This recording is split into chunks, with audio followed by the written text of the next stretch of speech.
కటకాలులన్నీ దుష్ట జనుల కటకాలులన్నీ కంద మల్లె చాలు ఆరునంట ఆతోలులన్నీ దుష్ట జనుల తుమ్ముకుంట కటకాలులన్నీ కంద మల్లె చాలు ఆరునంట ఆతోలులన్నీ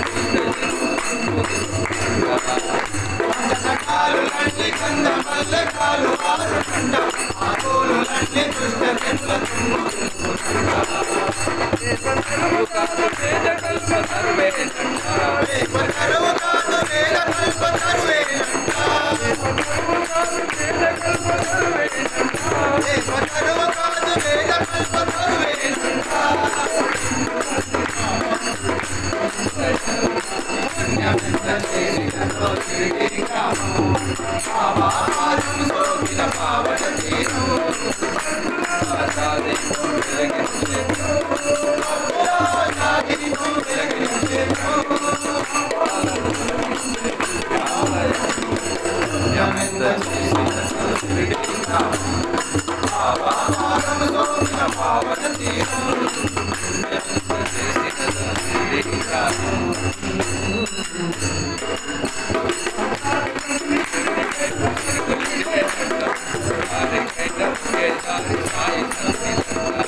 Thank you.